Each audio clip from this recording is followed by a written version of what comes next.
Stanislas Rigaud, bonsoir.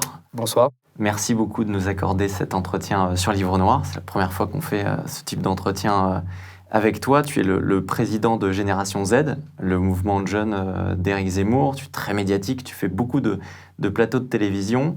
Et on souhaitait te recevoir ici, notamment parce que aussi, il y a beaucoup de choses qu'on ne sait pas sur toi, sur ta vie avant. Et donc, c'était l'objet aussi de cet entretien. Donc, on va essayer de revenir un peu sur ton parcours avant que tu deviennes quelqu'un aujourd'hui d'assez connu dans le paysage médiatique, sur ton enfance, sur ton éducation, d'aller vraiment au fond de ça. Évidemment, on va parler aussi de politique avec cette campagne des élections européennes, la place de Reconquête et de Marion Maréchal dans tout cela. Mais d'abord, juste une première question. Tu sais, cette semaine, il y a eu les différentes auditions devant l'Assemblée nationale d'une commission d'enquête lancée par la France Insoumise de Vincent Bolloré et de Cyril Hanouna. Qu'est-ce que tu en as pensé ? Écoute, déjà, merci de l'invitation sur Livre Noir. Je suis très heureux d'être ici ce soir avec vous. Ça a été un sketch toute la semaine. C'est-à-dire que j'ai pu suivre, comme tout le monde, j'imagine, ce qui s'est dit lors de ces commissions. Mais en réalité, on s'est retrouvé avec une petite bande de députés tout fiers, tout contents à l'idée de se faire Vincent Bolloré, de se faire Cyril Hanouna, d'essayer de les dégommer médiatiquement, de se faire un petit coup de buzz. Je pense qu'un type comme Saint-Toul a eu pour la première fois de sa vie l'occasion de briller, l'occasion d'exister face à quelqu'un comme M. Bolloré ou comme Cyril Hanouna. Et ce qu'on a vu, en réalité, c'est la différence abyssale de niveau entre des petits députés élus sur l'étiquette de la France Insoumise et celle d'un monsieur comme M. Bolloré qui, quoi qu'on pense de son projet médiatique, quoi qu'on pense de son empire financier, est d'un autre niveau, apporte autre chose au pays. C'est-à-dire que l'on aime ou on n'aime pas Vincent Bolloré, on peut lui reconnaître un talent à minima d'entrepreneur, on peut lui reconnaître, j'imagine, une certaine vision de l'entreprise, une certaine vision de la réussite. Le type, je crois qu'il incarne, le type, M. Bolloré incarne, je crois, une forme aussi de méritocratie. Il a remonté une boîte qui était au plus bas, une boîte familiale, c'est quelqu'un d'enraciné, c'est d'ailleurs quelque chose qu'il a pu rappeler à l'occasion de cette audition. Et en face, voilà, des espèces de petits haineux qui font leur beurre sur Twitter, comme évidemment le député Boyard, qui a existé grâce à Canal, a existé grâce à C8, a existé grâce à Cyril Hanouna, et aujourd'hui vient crache dans la soupe et essaie d'entretenir un buzz permanent. Mais je pense, on aura peut-être l'occasion d'en parler dans l'entretien, mais le buzz est maintenant partie prenante de la vie politique. C'est malheureusement quelque chose d'assez inévitable et on ne le maîtrise pas nécessairement. Mais le problème aujourd'hui de cette jeune génération de députés de la France Insoumise, c'est qu'ils ne fonctionnent que grâce à cela, que grâce au buzz, que grâce à l'invective, à l'insulte. Et je crois que non seulement ça abaisse le niveau, évidemment, politique, et ça donne une piètre image de la représentation nationale. Je pense que si les gens sont aussi défiants aujourd'hui à l'égard du politique, c'est parce qu'on a des espèces de clowns qui sont à l'Assemblée nationale et qui se donnent en spectacle. Moi, ce qui m'a pas mal marqué lors de cette audition, que j'ai pu visionner en intégralité, c'est toutes ces fois où Vincent Bolloré reparlait de son histoire, il citait à chaque fois un grand-père, un arrière-grand-père, etc. Et on avait l'impression qu'il y avait d'un côté un homme enraciné avec une histoire, un patrimoine, et de l'autre en face des gens déracinés qui découvraient qu'aujourd'hui on pouvait en fait avoir ce type d'histoire familiale. Et là-dessus, ça m'a semblé... Quels sont les éléments les plus marquants qui t'ont marqué ? Je suis entièrement d'accord, c'est-à-dire que c'est là le contraste où il est encore plus fort. C'est-à-dire qu'au-delà de la question des idées, au-delà de la question de cette commission sur le fond, c'est deux styles de personnes, encore une fois. C'est-à-dire que Bolloré, il est fier de son parcours, il est fier d'être breton, il est fier d'être catholique. Et les moments qui m'ont marqué, évidemment, c'est au moment où on lui pose une question sur... une question d'ailleurs ridicule. Aurait-il parlé à telle ou telle personne lors d'une messe ? Et puis là, il répond qu'en fait, dans une église, il ne parle pas, parce qu'il est en présence du Christ. C'est quand il rappelle son histoire avec son ex-femme, où il pense tous les jours à la vie qui aurait pu naître si elle n'avait pas pris de médicaments. Et c'est des moments où forcément, en face, on est sur des gens d'extrême gauche, individualistes, qui veulent détruire la cellule familiale, qui veulent détruire cette idée de transmission. Donc le gap est énorme. On a deux France qui se rencontrent à ce moment-là dans la même pièce. Et une France qui a encore un certain niveau d'ailleurs culturel, historique, et en face des personnes qui veulent faire table rase de ce qu'est l'histoire de France et de ce qu'est la France depuis des siècles. Et c'est ce qui a été, je dis, assez frappant, et sur le fond et sur la forme. On y reviendra tout à l'heure plus en détail, parce que évidemment le succès d'Éric Zemmour aussi est lié au succès de CNews. Les deux se sont mutuellement aidés à une époque, lorsque Éric Zemmour ne s'était pas encore lancé dans la bataille médiatique. Comme je le disais en introduction, toi, on te voit souvent, tu fais beaucoup de punchlines aussi sur les plateaux de télévision. T'as jamais peur des débats, on s'en rappelle, on en parlera tout à l'heure sur TPMP par exemple, face à du Corbière ou d'autres. Mais on voit pas forcément ce qu'il y a derrière justement l'homme politique que tu es devenu, sur ton parcours.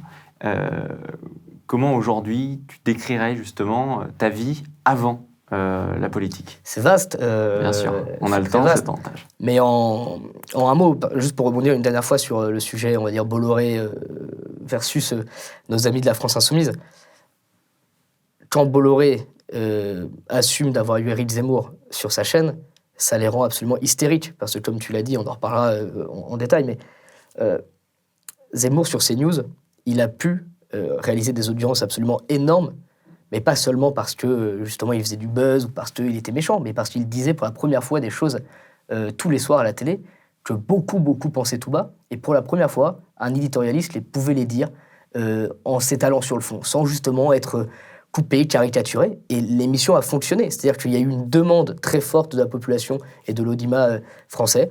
Et cette demande, elle s'est transformée par le succès d'abord d'Éric Zemmour et puis ensuite de la chaîne CNews qui aujourd'hui caracole en tête régulièrement des audiences. Et je me souviens d'ailleurs que LCI, puisque Vincent Bolloré a rappelé qu'à l'époque tout le monde voulait s'arracher Éric Zemmour, LCI je crois était en négociation avec Éric Zemmour aussi, mais Zemmour avait préféré justement le format d'émission plus long, quotidien que lui proposait CNews. Exactement, et puis d'ailleurs il a été sur le service public, jamais On n'est pas couché n'a été aussi fort et puissant que quand il y avait Éric Zemmour. Donc voilà, je crois qu'il y a aussi le succès dérange en fait. Le succès dérange et surtout c'est la preuve d'un certain succès sur les idées. Parce qu'on en reparlera aussi après. Je t'assure, je viens sur le perso, mais Éric Zemmour, son succès, c'est un succès idéologique. Et c'est ça qui les a dérangés. Au-delà d'une question de parler de Vincent Bolloré, ils sont évidemment verts de voir qu'il y a une demande de la part des Français d'entendre des idées pas caricaturées. Et je sais que c'est ce que vous faites aussi avec Livre Noir, sur ces longs formats où on peut discuter, on peut s'étaler un petit peu, comme je le fais en ce moment.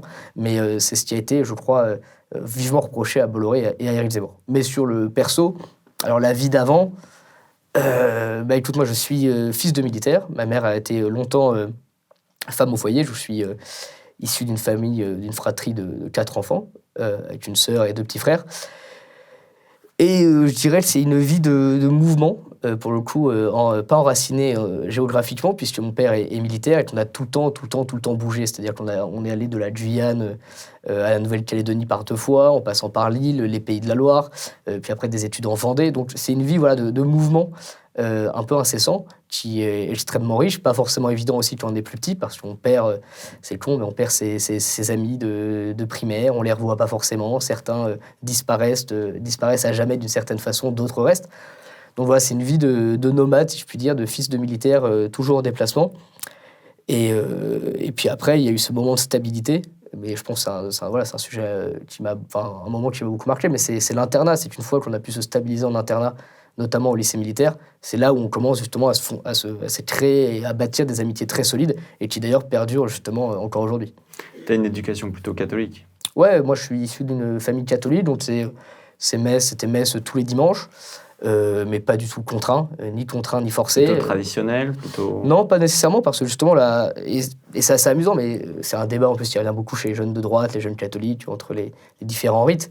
Moi j'ai assisté à quasiment, je pense, tous les rites depuis j'ai 2 ans, quoi, donc j'ai jamais eu de soucis là-dessus, mais on était aussi contraint parfois d'assister à certaines messes, à certains rites. Je te prends l'exemple justement de la Nouvelle-Calédonie.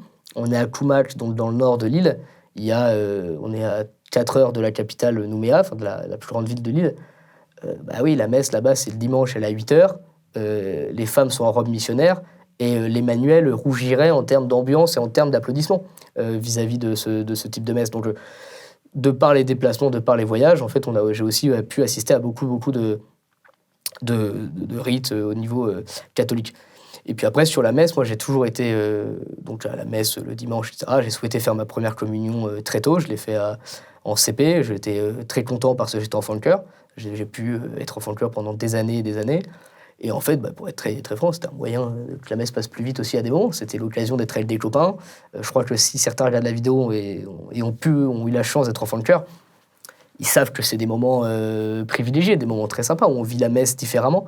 Et donc, ouais, éducation catholique, mais jamais forcé. On n'a jamais été engueulé pour se lever pour aller à la messe. C'était quelque chose où tous mes frères et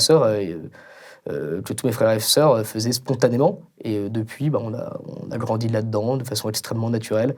Et voilà, sans pression, il faut faire ci, il faut faire ça. Pour préparer cet entretien, je parlais à un de tes amis qui me disait que tu es plutôt turbulent, notamment au lycée, etc. Ça a toujours été un... Et qu'en même temps, tu avais le côté leader. Raconte-nous un peu les années... Je crois que c'était au lycée au Prytanée. Ouais, j'ai toujours été turbulent. En fait, j'ai toujours été un peu surexcité. L'idée et l'envie que ça bouge, que ça aille très vite. Et donc oui, que ce soit, d'ailleurs pas qu'au lycée, mais depuis que je suis en CP, je dirais que j'ai toujours été j'ai toujours aimé mettre le bazar en cours, être blagueur, etc. Jamais fait de grosses bêtises en tant que tel, mais même, tu vois, là, tu parlais tout à l'heure de l'amour du débat et le fait de ne pas en avoir peur. Moi, j'ai toujours aimé répondre. C'est-à-dire que quand quelque chose me paraît injuste ou me semble injuste, ça me dérange pas du tout de monter dans les tours, ça me dérange absolument pas d'être insolent avec une autorité. Bien au contraire, je trouve ça toujours très amusant et stimulant. Et ça s'est cristallisé un peu en lycée militaire, parce qu'en lycée militaire, on est évidemment avec donc un encadrement militaire, avec une discipline assez stricte. Et parce qu'il y a une discipline assez stricte, on a envie de la contourner, on a envie de braver l'interdit et de mettre le bazar. On est en internat, 7 jours sur 7, pendant parfois 1 mois, 2 mois, sans sortir de l'endroit. On est des copains, on joue au rugby, on partage le même quotidien. On a les mêmes histoires, les mêmes problèmes. Donc évidemment qu'à des moments, ça part un peu en vrille. Ce qui m'a valu d'ailleurs d'être expulsé, d'être envoyé de mon lycée à l'époque. Mais ça m'a jamais empêché, par contre, de l'autre côté, d'être extrêmement attaché à la lecture. J'ai toujours beaucoup lu, j'ai toujours essayé de m'intéresser à des sujets de fond, j'ai toujours essayé de travailler pour ne pas justement être trop pénalisé, c'est-à-dire en essayant d'équilibrer entre les bêtises faites et après le cursus scolaire au lycée ou au collège. Donc voilà, j'ai essayé d'équilibrer un peu tout ça. Mais voilà, moi, je pense que c'est surtout le côté insolent. Au-delà du côté turbulent, c'est peut-être le côté un peu insolent qui a pu en agacer certains profs ou cadres de lycée militaire à l'époque. On essaie de se calmer un petit peu avec l'âge. Je ne suis pas très vieux, mais on essaie de... On change pas toujours. On change pas toujours, c'est pas toujours évident. Tu me parlais juste avant de justement cette période en Guyane. Est-ce que tu peux nous raconter un petit peu? T'étais à quel âge Alors Guyane, j'étais très jeune, vraiment très jeune. J'en parle comme si j'avais 40 ans, mais là, c'était autour de mes 4-5 ans. Donc j'ai encore des souvenirs. Il y a même une anecdote assez amusante, c'est que le Nordal Lelandais était dans le régiment de mon père à cette époque. Donc on s'est retrouvé 15 ans plus tard avec mon père qui n'était pas rentré le soir. On se demandait où il était. En fait, il était questionné parce que ça a été un des premiers à sanctionner Nordal Lelandais à l'époque pour des histoires de drogue, si je dis pas de bêtises. Donc c'est des souvenirs un peu amusants. Pareil, des trucs un peu marrants. Alors, très loin de la politique, mais en Guyane, c'est une faune particulière, c'est une flore particulière. Et donc, on se retrouve un matin avec notre chien domestique dévoré par les chiens d'en face et avec la moitié du corps mangé par l'anaconda qui était à 15 mètres de la maison. Donc, c'est des souvenirs un peu forts. Moi, j'en parle avec aujourd'hui légèreté. C'est ma pauvre chienne Dolly à qui on pense fortement. Mais c'est des trucs amusants. On se retrouve à être dans la jungle et avec nos parents qui ont des caïmans dans les bras. Donc, c'est une vie un peu, quand on est très jeune surtout, avec une ambiance aventurière, si je puis dire. Et puis les moments où j'ai le plus de souvenirs, pour le coup, c'est plus la Nouvelle-Calédonie, où là, je suis resté plus longtemps. On est resté 3 ans en tout. J'étais un peu plus vieux. Et donc là, pour le coup, c'est une île, on l'appelle l'île la plus proche du paradis. Donc c'est une île absolument merveilleuse où le sable c'est presque de la farine, où les gens sont extrêmement accueillants, extrêmement sympathiques. Les canals sont adorables.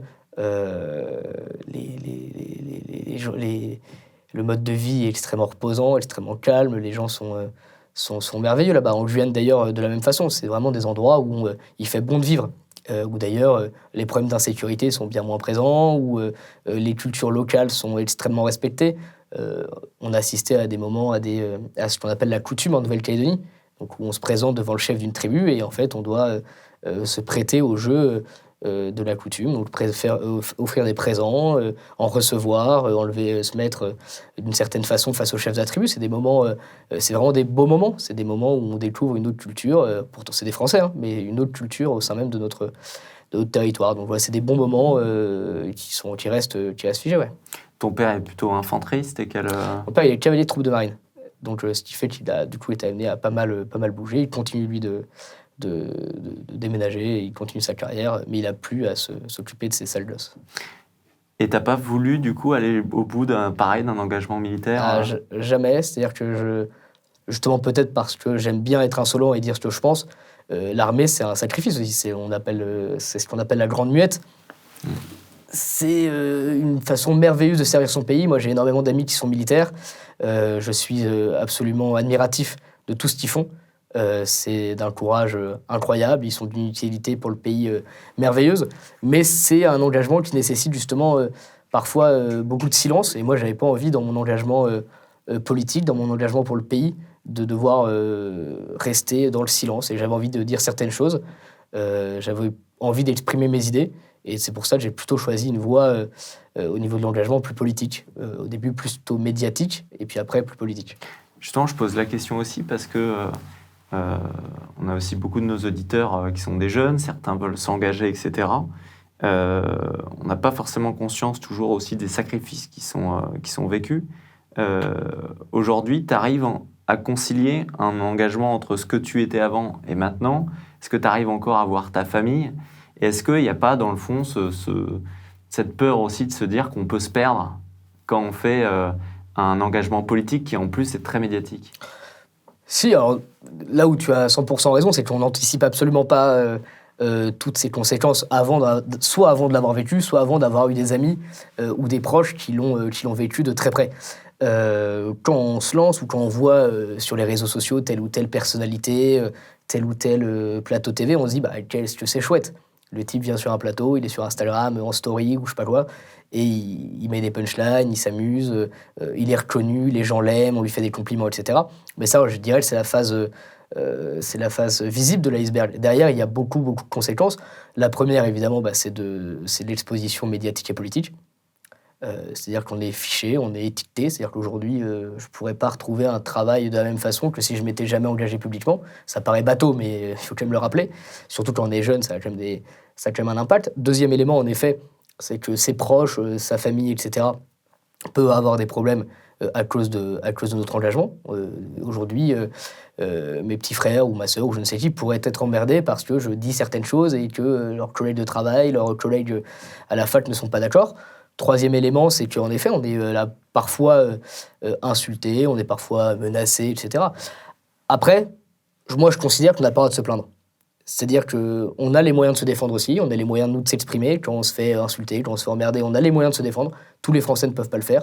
Tous les Français n'ont pas la chance d'être justement dans ce milieu qui est certes attaqué, qui est celui de la politique, mais qui est aussi très protégé parce qu'on a les moyens de se protéger. On a des amis pour le faire, on est entouré, on se crée aussi une forme de carapace et personnel, mais aussi dans son cercle d'amis.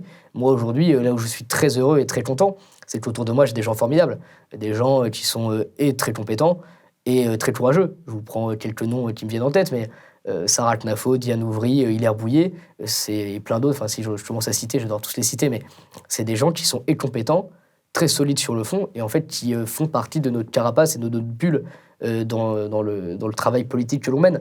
Et ça, je pense que si je devais dire à un type qui voulait s'engager en politique que faire en premier, je dirais entoure-toi bien. Entoure-toi de gars solides. Entoure-toi de gars qui ne te lâcheront pas à la moindre secousse, à la moindre attaque, à la moindre saloperie. Il faut bien s'entourer, ça c'est le premier truc. La deuxième chose, après qui me semble important, c'est toujours facile à dire et plus difficile à réaliser, c'est de garder du temps pour soi et faire des choses qui nous plaisent réellement. C'est-à-dire, si vous avez une passion sportive, c'est de la continuer. Si vous avez justement la foi, c'est de continuer de l'entretenir et de prendre le temps, une fois par semaine, si vous êtes catholique, d'aller à la messe. C'est de ne pas se faire aspirer par la machine et de ne pas oublier que vous n'êtes pas essentiel. C'est-à-dire que si vous n'êtes pas là un jour sur un plateau TV, si vous n'êtes pas là à une réunion publique, si vous n'êtes pas là pour je ne sais quoi, le monde ne s'arrêtera pas de tourner. Faut, je pense, avoir ce recul-là et de dire qu'on n'est pas essentiel à la vie publique, à la vie d'un mouvement, à la vie d'une rédaction. On peut se garder du temps pour soi. Et je pense que c'est important. Et après, les deux autres choses, je pense qu'il est important justement de conserver ce lien important avec sa famille. Et dernière chose, de prendre le temps de lire, je pense, et de se détacher de l'actualité. Arriver à se dire que la vie, c'est pas Twitter. Et c'est pas parce qu'il y a 15 gauchistes qui te mettent un shitstorm sur Twitter que le monde entier veut te tuer, que le monde entier a les yeux braqués sur toi. Tout le monde s'en fout en réalité. Et certains se prennent pour des stars à 2 balles après avoir eu, je sais pas, 5000 abonnés sur Instagram. Franchement, t'inquiète pas, personne se préoccupe de ce que tu fais le soir en se touchant. Franchement, personne. Il faut juste réussir à sortir de ça et de cette mainmise des réseaux sociaux et de la starification très rapide aujourd'hui. Tes 4 points que tu évoques, là, c'est un peu l'homme idéal, mais est-ce que tu arrives à les tenir? Non, pas tous. Tu vois, typiquement, pendant la campagne présidentielle, on est aspiré par la présidentielle. On se retrouve tu vois, je l'avais dit sur Ado Courtoisie parce qu'on m'avait posé la question, je me permets de citer une autre chaîne, mais on m'avait posé la question, mais vous êtes catholique, vous arrivez à pratiquer? Et j'avais répondu à ce moment-là que ça m'était arrivé pendant la campagne d'être aspiré par les meetings qui étaient tous les week-ends, etc. Et j'avais répondu, donc de fait, il m'était arrivé de louper des messes. Ce qui m'avait valu des moqueries d'une journaliste d'un grand quotidien national qui s'était foutu de ma gueule en disant « Ah ouais, le petit catho Stanislas Rilliot, il a loupé la messe », ou enfin, foutage de gueule, quoi. Bon, c'est pas grave, c'est le jeu. Mais c'est parce que je me suis fait aspirer par la machine. C'est-à-dire que à ce moment-là, je pense que je m'étais dit « Attends, si Stan, t'es pas là, si tu loupes ton portable pendant 1h30 alors qu'on est à l'époque de l'après-campagne, on a un rythme où globalement c'est 1 ou 2 plateaux par jour, on fait 2 déplacements par semaine, on est aux 4 coins de la France en permanence, il y a énormément de sollicitations, on a un mouvement jeune à créer à l'époque autour d'Éric Zemmour qui est en train d'exploser de partout, et en fait on se laisse un peu avoir. La lecture, typiquement, je passais plus de temps à lire des articles de presse, ou des articles de Libération et Street Press qui disent qu'on est des méchants fachos, qu'à prendre un bouquin de Maupassant. Vous voyez, donc évidemment, je me suis fait aspirer là-dedans et je dis pas du tout que je tiens parfaitement ces 4 points. Mes parents voudraient que je rentre plus souvent à la maison. Mais bon, en tout cas, je pense qu'il faut avoir ces objectifs-là et essayer du mieux possible de les tenir. Ça t'est jamais arrivé de craquer, de te dire je vais arrêter? Non, pas du tout. Franchement, jamais, pour une raison très simple. C'est que j'ai une chance merveilleuse, c'est que le chef de mon mouvement, qui est Zemmour, lui n'a pas craqué, lui ne craque pas, il est sous protection policière depuis des années, il est évidemment menacé de mort depuis des années, il est attaqué, il est insulté, il est moqué, et il n'a jamais reculé. Et dès lors qu'on a un patron comme ça qui ne recule jamais, qui ne cède pas à la pression, qui ne cède pas à la doxa, il n'y a pas de raison que des plus jeunes, eux, se carapatent en courant à la moindre difficulté. Ça, c'est le premier élément. Et le deuxième élément, c'est que je suis profondément convaincu de ce que je dis sur le fond politique. J'espère, et je m'interdis évidemment pas d'évoluer sur tel ou tel sujet, je n'exclus pas d'affiner mes propos, je n'exclus pas d'être plus performant sur tel ou tel sujet. Mais le fond des propos que je tiens depuis maintenant 3 ans, depuis que je soutiens Éric Zemmour, et même, si on va plus loin, depuis mon premier engagement avec l'étudiant libre, je n'ai aucun propos que je regrette. Il n'y a aucun propos que je remettrai en cause. Cette idée du grand remplacement, cette submersion migratoire, cette insécurité grandissante, cette bureaucratie au sein de l'Union européenne, etc., j'en suis convaincu. C'est pas un truc, c'est pas un élément de langage. Je viens ici, je sais à peu près de quoi je vais parler, mais j'ai pas des... Vous savez, moi, j'ai pas besoin de fiches avec des punchlines préparées. J'aurais peut-être dû en avoir une pour cette phrase-là.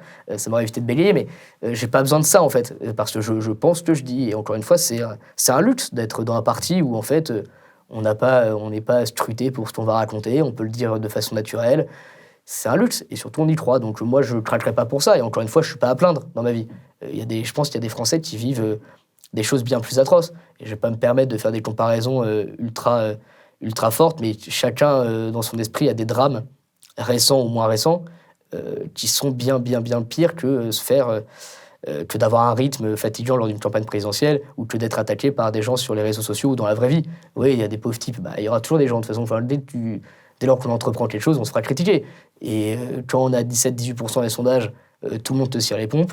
Oui, quand la campagne présidentielle se finit et qu'on n'a pas gagné, nécessairement, on est conspué. Mais ça, je pense que c'est le lot de tout projet, quel qu'il soit. Tu parlais de l'étudiant libre, et c'est intéressant, je me faisais cette réflexion où, à une autre époque, tu aurais pu être à ma place, j'aurais pu être à la tienne. J'avais commencé en faisant de la politique, je suis parti vers la journaliste. Toi, tu as commencé en faisant du journalisme à l'étudiant libre. C'était quelque chose qui, plaisait vraiment, ou c'était un projet qui était arrivé, et au bout du compte, qu'est-ce qui fait, au-delà de Sarah Knafo qui vient te chercher, de proposer de créer un mouvement de jeunes, qu'est-ce qui te fait que tu as voulu faire la bascule? C'est marrant parce que l'étudiant libre, on le crée il y a 5 ans, au moment des européennes de 2019. Nous, à l'époque, le constat qu'on fait, c'est qu'on n'est pas, en 2019, on n'est pas au niveau médiatique comme aujourd'hui à droite. C'est-à-dire qu'il n'y a pas Occidentis, il n'y a pas Livre Noir, il n'y a pas des pages Instagram à 120 000 abonnés qui font la pluie et le beau temps sur les réseaux sociaux. On n'a pas toute cette machine en place. C'était le début, c'était encore justement assez nouveau. Il y avait encore un peu cet espoir aussi peut-être plus politique qui existait. Je pense, typiquement, vu qu'on en parle, mais la convention de la droite n'avait pas encore eu lieu. Racine d'Avenir est en train de commencer, si je ne dis pas de bêtises, etc. Donc c'est un autre contexte, déjà. C'est il n'y a pas si longtemps, mais c'est quand même un autre contexte. Et nous, on se fait un constat qui est très simple, c'est il y a des magazines papier pour les seniors, si je puis dire, mais il n'y en a pas directement adressé à la jeunesse. Il y a des médias sociaux, des réseaux sociaux pour les jeunes, mais il y a globalement pas grand-chose. Et surtout, politiquement, on ne savait pas où aller. C'est-à-dire qu'il y avait les Républicains, avec Wauquiez, mais derrière, en fait, il y avait qui derrière Wauquiez? Il y avait Geoffroy Didier, il y avait toute cette cohorte de députés qui ont trahi une fois arrivés aux responsabilités. De l'autre côté, il y a le RN, on sort de quoi? On sort de la présidentielle de 2017, où en fait, la question quand même, et tout le monde se la posait à l'époque, et tout le monde, je pense, beaucoup de gens encore aujourd'hui se la posent, c'est Marine Le Pen peut-elle gagner un second tour? C'est ça la question de fond, elle sortait de son débat, on se posait la question, et donc il n'y avait pas d'alternative politique. Donc on se lance dans cette aventure, on va dire, métapolitique et journalistique, parce qu'on voulait aussi parler à tout le monde, et on ne comprenait pas pourquoi un mec de LR, et c'était ta démarche aussi avec Racine d'Avenir, pourquoi un mec de LR qui pense à 95% pareil qu'un type du RN en privé, pourquoi ne peuvent-ils pas se parler en public? Pourquoi en fait des états-majors dirigés par pour certains par des pleutres depuis des années, vont obliger des jeunes à ne pas se parler ou alors les virer de leur mouvement si ça se passe mal. Non, moi, je me souviens, pour les européennes, typiquement, on avait interviewé Dupont-Aignan, Retailleau et Bardella. Oui, il y avait énormément de points communs. Pourtant, et tout le monde sait que tout le monde se connaît, que les jeunes LR connaissent les jeunes du RN, etc., à l'époque.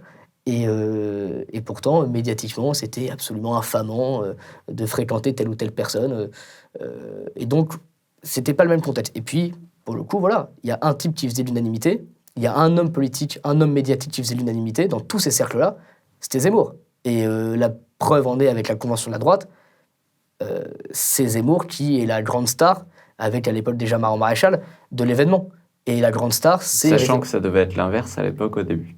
Si on s'en rappelle, j'en reviendrai tout à l'heure là-dessus, sur la place d'Éric Zemmour et de Marion Maréchal, mais c'est très intéressant que tu dises que la grande star était Zemmour, et après citer Marion Maréchal, alors que initialement c'était plus construit avec Marion Maréchal, et c'est Éric Zemmour qui, par son discours, a pris toute la lumière aussi. Oui, c'est pour ça qu'il y a un contexte, il y a vraiment le discours d'Éric Zemmour qui est très dur, très juste, mais très dur, notamment sur l'islam, et on reviendra aussi, je pense, sur la question de l'islam, etc. Mais Zemmour, à ce moment-là, c'est avec Marion qui est justement en train vu qu'elle vient de quitter le Front National, est aussi en train de devenir une option pour beaucoup de jeunes de droite et beaucoup de gens à droite, de se dire, enfin, il y a un homme, faut que j'arrête de dire un type, mais il y a un homme politique qui fait l'unanimité. Et je me souviens de séminaires, par exemple, à l'Institut de formation politique, que je faisais en parallèle à l'époque. Lors des débats, Zemmour, c'est la figure d'autorité. Le jeune du RN, le jeune du PCD, le jeune des Républicains, il est d'accord avec Zemmour. À l'époque, Laurent Wauquiez reçoit Zemmour, il dit « Tu es le bienvenu ici, Eric ». En 2020, quand Louis Alliot... Tu es ici chez toi, Eric. Louis Alliot, quand il se présente à Perpignan, c'est marrant, mais il n'a pas l'étiquette FN. Par contre, il fait venir Éric Zemmour. Il est sur une coalition des droites. C'est amusant aujourd'hui quand on voit les discours des uns et des autres, quand on voit les municipales de 2020 par exemple. Zemmour, c'est la rockstar. Tout le monde se l'arrache. Et tout le monde en dit du bien. Quand Zemmour est attaqué, tous les états-majors politiques montent au créneau pour le défendre. Ils vont tous déjeuner avec lui pour avoir ses conseils. Ils vont tous déjeuner avec lui pour avoir des clarifications idéologiques. Et donc, le travail que Zemmour fait à ce moment-là, il est de rassembler énormément de gens qui étaient dans différentes maisons et qui se sont retrouvés dans son discours. Parce que c'est un discours qui n'a pas reculé, c'est un discours qui n'a pas bougé, et c'est un discours qui, pour la première fois, ne donnait absolument aucun gage à la gauche. Mais parce que moi, on appartient à une génération assez proche en termes d'âge, moi, je ne considère pas que j'ai un seul gage à donner à la gauche. Aucun. Il n'y a aucune raison de devoir se justifier quoi que ce soit par rapport à ces gens-là. C'est des gens qui ont flingué le pays, qui l'ont mis dans un état désastreux. Et on devrait, à longueur de journée, s'excuser, faire attention à notre propos, ne pas dire telle chose, de ne pas connaître certaines personnes parce qu'elles seraient sulfureuses. Mais je pense, on marche sur la tête. On n'a aucune raison de s'auto-tricarder, en fait. La réalité, c'est qu'on dit que les gens de droite sont tricards. Non, les seuls qui se tricardent, c'est les gens de droite qui n'assument pas leurs propos et qui, en fait, ont peur de la doxa. Vous inquiétez pas, Éric Zemmour, il va très bien dans la vie. Hein. Et pourtant, je pense qu'il a pris des risques énormes. Et pourtant, tout se passe très bien. Je pense que ta vie est très sympa. Là. Et pourtant, tu as pris des risques. Et je pense que ça, c'est un truc à droite. On a un complexe. On a toujours besoin de faire attention, de ne pas dire ce qu'on pense, etc. Je pense qu'il faut stopper cette mentalité. Comment tu as opéré, du coup, la bascule ? Comment, à un moment donné... ça s'est passé pour que... Je sais, parce que je vois très bien l'époque aussi. Et c'est une époque, aller chercher un jeune. Moi, je m'en souviens d'ailleurs, c'était Sarah Knavo qui me disait, à ton avis, il y a qui comme jeune qui cartonne, etc. Et il y a toujours cette idée, oui, mais il faut un jeune qui accepte. Parce qu'effectivement, étant donné qu'il n'y a pas de parti politique, qu'il n'y a pas de financement, qu'il n'y a pas de... Voilà, on demande à quelqu'un de prendre un risque, de se lancer, de se, entre guillemets, cramer. Et après, voilà, on ne sait pas trop derrière ce qui se passe. Comment toi, ça s'est passé ? Déjà, Et tu l'as rencontré quand la première fois, Zemmour ? Alors, Zemmour et Sarah, les deux. Éric Zemmour, je le vois pour la première fois à une dédicace où il en a absolu... Une nouvelle librairie ? Non, je le vois à Nantes, parce que je suis à La Roche-sur-Yon à l'époque, à l'ICS. Et bon, je dédicace mon livre, j'essaie de lui poser une question, il y a trop de monde, donc j'y arrive pas. Et la deuxième fois, je le recroise à l'IFP. Et je veux l'interviewer avec l'étudiant libre et on lui court après et il n'avait pas le temps, donc on n'a pas eu le temps de le voir. Donc deux belles rencontres au début. Et puis après, je le revois qu'au moment du premier comité de campagne, fin février 2021. Donc là, il y a un an et demi où je ne le vois pas. Et Sarah Knafo, je la rencontre en septembre 2020 grâce à un ami commun qui nous présente. Et en fait, Sarah nous demande si on est d'accord de travailler sur des fiches pour Éric Zemmour, faire des notes, notamment pour l'émission CNews. Et très rapidement, on comprend que les demandes sont de plus orientées sur le plan politique et moins éditorialiste. Et je le lis surtout d'amitié avec Sarah, ce qui me permet justement de rentrer dans la machine zémoriste. Et au moment où justement Sarah se pose la question, j'ai fait partie des gens à qui elle a pensé. Et surtout, j'ai accepté, parce que pour moi, c'était une aventure incroyable. Sur le fond, je m'y retrouvais totalement. Cette idée justement de vouloir rassembler ces différentes chapelles à droite, plus cette volonté de diffuser nos idées le plus largement possible. Et donc, moi, j'ai accepté immédiatement. Je ne m'y attendais pas, en plus, pour être franc, que Sarah me propose. Je n'avais pas d'expérience médiatique, je n'avais pas d'expérience de parti politique. J'avais un engagement militant, déjà. Et puis, quelques petites apparitions dans 2-3 petites émissions qui avaient eu la gentillesse de m'inviter. Mais je n'étais pas du tout un militant depuis 10 ans au Rassemblement national ou aux Républicains. Mais en tout cas, l'aventure m'est apparue comme fantastique. Et surtout, le projet politique m'est apparu comme le meilleur possible. Et qu'est-ce qui fait, à ton avis, avec le recul aujourd'hui et sans fausse modestie, qu'est-ce qui fait qu'elle t'a proposé de le faire ? C'est intéressant aussi pour les jeunes qui nous écoutent de se dire à un moment donné, demain, si j'ai de l'ambition, si j'ai envie de faire quelque chose, en fait, quelles sont les valeurs principales qu'on va choisir alors qu'on pourrait naturellement se dire « Ah oui, mais moi, je connais personne, moi, j'ai pas 10 ans de politique, moi, je suis pas passé collaborateur parlementaire. » Beaucoup de gens s'autocensurent comme ça. Déjà, qui a en partie répondu à l'autocensure. Il ne faut pas avoir peur de s'engager et prendre des risques. Ça, c'est le premier point. Après, pourquoi Sarah m'a choisi ? Il faudrait lui poser la question. Mais je pense qu'il y a plusieurs choses. Il y a la fidélité, je pense, qui est un sujet important. Quand on choisit ses équipes et quand on choisit des gens avec qui on va travailler, il faut s'assurer que ces personnes-là soient fidèles et restent dans les bons comme dans les mauvais moments. Et je pense que... j'espère qu'elle ne s'est pas trompée là-dessus et j'essaye de montrer au quotidien ma fidélité totale à Éric Zemmour et notamment aussi à Sarah Knafo. Deuxième élément, il y a le courage. Après, c'est pas à moi de dire, tu me demandes de ne pas faire de fausse modestie, mais je pense qu'il faut un certain courage pour accepter un engagement politique comme celui-ci. Et troisième chose, il ne faut pas avoir peur de travailler. Et il ne faut pas avoir peur, en fait, de se dire non, j'aurais pas mes week-ends. Parce que contrairement à ce qui est dit, ce que certains peuvent penser, c'est du travail derrière. C'est-à-dire que les gens parfois se disent ah ouais, c'est un plateau TV, c'est un meeting. Mais un meeting, comme celui qu'on a fait la semaine dernière, ça se fait pas en claquant des doigts. Un mouvement jeune de 20 000 personnes en pleine présidentielle, c'est pas en claquant des doigts. On n'a pas assez accepté de travailler dur, de travailler sous pression, de travailler avec l'idée à chaque fois en tête en plus que chaque acte posé, chaque décision prise a un impact électoral et public. Donc, de fait, sur la vie politique et la vie des Français. C'est-à-dire que globalement, demain Zemmour est élu, on n'est pas dans le même pays. Mélenchon est élu, on n'est pas dans le même pays. Et puis après, je dirais que oui, il faut aussi bien s'entendre avec les gens, c'est important. Je pense qu'il y a la compétence, mais il faut aussi, surtout en politique, s'entendre correctement avec les gens avec qui on travaille. Sinon, c'est invivable. On passe 7 jours sur 7 les uns sur les autres, dans le train, dans l'hôtel, dans l'avion, je ne sais où, en meeting, en coulisses de plateau. Si on ne s'entend pas avec les personnes, ouais, de fait, c'est un peu plus compliqué. Donc après, voilà, je vais pas non plus me jeter trop de fleurs sur pourquoi Sarah m'a fait confiance, mais voilà, et puis je l'avais aidé, je pense bien aidé avec d'autres amis sur d'autres projets, et ça lui avait plu. On va passer à une partie plus politique, et je vais naturellement te challenger, parce qu'on est dans aujourd'hui une campagne des élections européennes qui a commencé, c'est presque dans 90 jours, le 9 juin. Les gens peuvent se dire, est-ce que je choisis entre la liste, alors je pense à droite, de François-Xavier Bellamy, certains... J'ai toujours pas compris si Dupont-Aignan y allait ou pas. Moi non plus. Donc on ne sait jamais.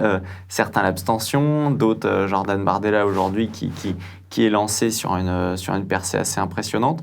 Ma première question elle est simple, c'est que il y a un sondage cette semaine qui est sorti lundi du Monde, qui est le sondage le plus important, parce qu'habituellement pour nos éditeurs qui ne croient pas dans les sondages, habituellement c'est 1000 personnes qui sont sondées. Là c'est un peu plus de 11 500. Il y a très peu de sondages de ce type. Et le dernier de novembre mettait la liste de Marion Maréchal à 6,5%. Et là-dessus, c'est une baisse jusqu'à 5%. Ça veut dire, dans la marge d'erreur, cette impossibilité, si vous êtes juste en dessous de 5%, d'envoyer le moindre député européen à Bruxelles. Est-ce qu'aujourd'hui, Marion Maréchal et le parti Reconquête fait une campagne qui, pour l'instant, démarre mal et est à côté ? Je pense pas. Moi, si on parle franchement, oui, c'est une campagne qui va être très difficile. C'est une campagne extrêmement rude, où la concurrence est rude, notamment à droite, tu as commencé à en parler. Maintenant, on est à 90 jours de l'élection. Les Français, vos auditeurs, s'intéressent-ils déjà aux européennes ? Je crois pas. Je pense qu'honnêtement, on n'est pas encore dedans. On peut évidemment regarder les sondages. Moi, je ne suis pas du tout du genre, en plus, à vous expliquer que les sondages sont bidons, qui n'existent pas. C'est une photographie de l'opinion à l'instant T. Mais rien ne nous dit que l'opinion, dans 2 semaines, 3 semaines, peut-être qu'après le meeting de la semaine dernière, certains se sont dit « Ah ben finalement, je vais voter pour Marion Maréchal aux européennes ». Rien n'est joué. Et tu as très justement parlé de la marge d'erreur. La marge d'erreur se situe autour de 1,6, 1,7, ça dépend des sondages. C'est-à-dire que le 5, ça peut se transformer en 6,5, 7. Et donc potentiellement passer de pas d'élus ou 5 élus à 7 élus. Donc ça va très très vite, ça va jouer dans la dernière ligne droite. Aujourd'hui, bien malin était celui qui avait prédit le score de Bellamy aux européennes. Quand il s'écroule dans la dernière ligne droite, c'est phénoménal. La présidentielle, pareil. Mélenchon finit à 400 000 voix du second tour. On passe à ça d'avoir Mélenchon au second tour. Éric Zemmour, et je suis bien placé pour en parler, on a caracolé en tête des sondages, ou alors en 2e ou 3e position. La campagne, elle va se jouer dans les 2-3 dernières semaines. Maintenant, nous, on a des mois de travail derrière pour mobiliser la base, pour se structurer, pour être prêt justement dans cette dernière ligne droite. Et c'est le travail qui a été mis en place depuis maintenant quelques semaines, voilà, pour être prêt, pour avoir un meeting comme celui de la semaine dernière, pour avoir Marion prête en débat comme jeudi dernier sur LCP. Enfin voilà, c'est du travail, mais je pense que la dernière ligne droite sera vraiment décisive. Depuis le mois de septembre 2023, Livre Noir s'est lancé dans un nouveau combat, celui des kiosques à journaux. Désormais, aux côtés de Libération ou Le Monde, trône un nouveau magazine trimestriel, le vôtre. Après un premier numéro à succès sur l'immigration, notre second numéro, Inter, de peuple, vous emmène au cœur de la guerre de civilisation sur notre territoire. N'attendez plus et procurez-vous ce magazine d'enquête en kiosque pour mener le combat à nos côtés. Pour plus d'informations, rendez-vous sur notre site internet www.livrenoir.fr. Bon entretien.